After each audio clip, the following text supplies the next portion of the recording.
Chase Elliott's journey in the NASCAR world took a dark turn during the Coca-Cola 600 race, going from championship glory to a terrifying crash. Earlier this season, Elliott suffered a fractured tibia, and his recovery was made worse by a bone-chilling crash with Denny Hamlin that had fans screaming in shock. But that's not all. NASCAR has come up with another penalty of the season. So fans, join us on NASCAR Zone as we delve into the dramatic details of Elliott's terrifying collision and the aftermath that has sent shockwaves across the racing world. But before we dive into that, do subscribe to our channel and hit the like button.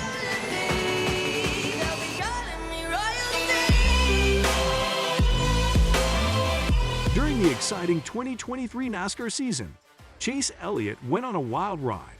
He crashed and fell during the Daytona 500, but he quickly got back on track and won second place at the exciting Auto Club Speedway. Just as things were starting to look up, he broke his left tibia in a risky snowboarding adventure the next Friday. Elliott's long and hard road to recovery took 6 weeks, during which time Josh Berry and Jordan Taylor took turns driving the famous number 9 car for Hendrick Motorsports, while Elliott was out. The 2020 NASCAR Cup Series winner finally made his triumphant return at the famous Martinsville Speedway, where he worked hard to get points for the highly anticipated playoffs. But on a fateful Monday afternoon, the waves turned against Elliott. In the middle of the exciting Coca-Cola 600, fate gave him another blow when he crashed into the strong Denny Hamlin, which caused both drivers to have bad finishes. But this was just a small part of the bigger story, the biggest twist in the tale, which happened over the rainy weekend. Chase Elliott's crash with Denny Hamlin during the Coca-Cola 600 has become the most talked about thing in NASCAR, but for all the wrong reasons. The skilled driver from Hendrick Motorsports couldn't have done any worse. As Hamlin came out of turn 4, he went up the track, which made Elliott hit the wall. Elliott's number 9 car went straight for a moment after the collision, but then it suddenly turned left and hit Hamlin's number 11 car hard, sending it into the wall. Elliott's motives were questioned, and many people wondered if he did it on purpose to hurt Hamlin. Hamlin took to social media during the Coca-Cola 600 and posted the SMT, Sports Media Technology, info for everyone to see. This made things even more interesting. However, there are other people who do not seem to agree with Elliott's argument. One of these people is Tony Stewart, who is a Hall of Famer. When the accident took place on Monday, the co-owner of Stewart Haas Racing, who was also working as a broadcaster for Fox during the race, could be heard providing his thoughts on the incident. Watch the flame. See, lift out of the gas. That means his car is heading up the racetrack. Come up. That's a retaliation. Which isn't a great move when you're trying to gain points and get yourself back in the game. Yeah, but he got squeezed in the wall pretty hard. There's a lot of frustration there. Based on the SMT data, it was clear that Elliott quickly turned the steering wheel to the left with more force than in any other corner of the race. This is important because the accident didn't happen on a turn, but on the front stretch as turn 4 was ending. Brad Keselowski, who was driving the number 6 car for RFK Racing, was close to Elliott and Hamlin when the crash happened. Elliott and Keselowski did touch, but the evidence shows that it happened after Elliott had already made the left turn that crashed Hamlin. So Keselowski's part in the situation becomes less important. Hamlin talked about what happened after the race, and based on what we already know, I got right rear hooked in the middle straight away. Did you think there was any kind of retaliation there, or what was the deal? What led to that? Yeah, it's a tantrum, and he shouldn't be racing next week. Right rear hooks are absolutely unacceptable. I don't care. It's same thing Bubba Wallace did with Kyle Larson. The exact same. He shouldn't be racing.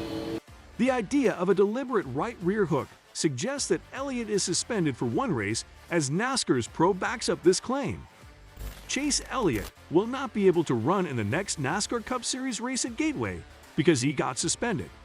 Because of the snowboarding crash he had earlier this season, Elliott needs to win a race or get enough points to make the 2023 NASCAR playoffs. The crash at the Coca-Cola 600, however, has made this job even harder. From what has been shown, it is clear that Elliott hit Hamlin on purpose on the front stretch at Charlotte Motor Speedway. Even though it wasn't the same as what happened last year at Las Vegas Motor Speedway with Bubba Wallace and Kyle Larson, Elliott still crashed into Hamlin on purpose, which is not okay. Wallace's accident was a worse one that also hurt Christopher Bell, who was on the same Toyota racing team as Wallace. Even though Elliott and Hamlin's accident wasn't as bad, it was still a violent crash. In Wallace's case, NASCAR set a standard by suspending him for one race. So it would be wrong if Elliott got anything less unless there was strong proof from the SMT data or other sources to back up what he did. In the NASCAR Cup Series, these kinds of wrecks are not allowed, especially for a winner like Elliott. Wallace's image took a hit because of what he did, and Elliott will now have to work on repairing his own.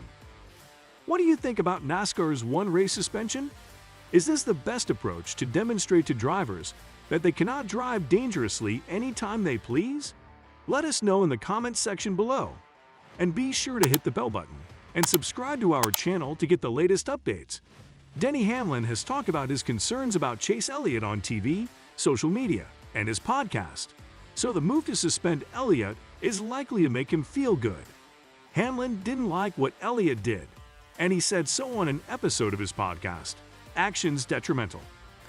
There's no explanation that he could possibly give, which he didn't, of reason for hanging a left. You know, he obviously didn't want to admit it. He did the, oh, I can't hear you, sorry. And then, sorry, I can't hear what you're saying, but yeah, my car just couldn't drive it. Bullshit. The wheels were dead straight. Even after we crashed and, like, destroyed our he goes down the back straightaway, and you look at both tires, front tires are pointed the correct direction. And I pointed out in the data that I tweeted that once he got into the wall, there was nothing wrong with his car.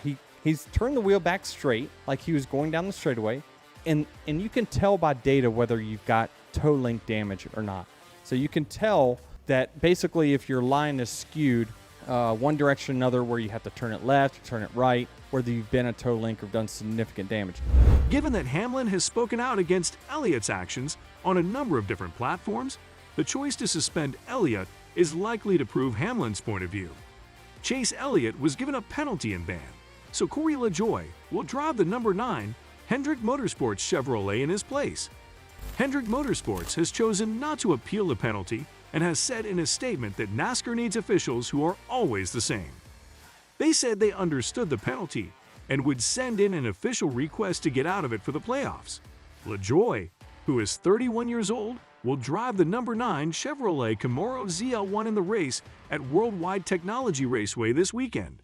Hendrick Motorsports thanked LaJoie for filling in, and they also thanked the Spire Motorsports team for making him available.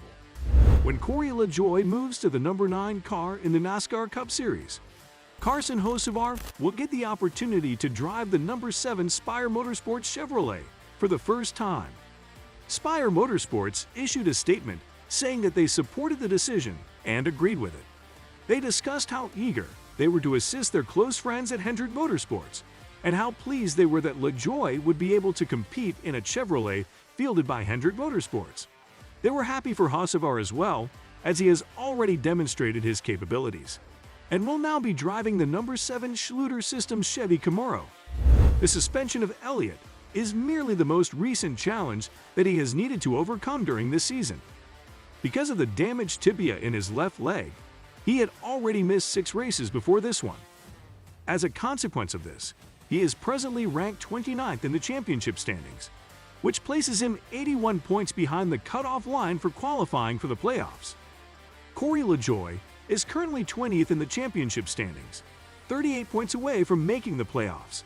So let's see how things take place for LaJoie in the next Cup Series race at the Gateway to the West and Worldwide Technology Raceway in St. Louis for the Enjoy Illinois 300 on Sunday at 3:30 p.m. ET. That's all for today. Hope you enjoyed it. And don't forget to subscribe to our channel to see more of our videos on NASCAR updates. Look forward to seeing you in the next video.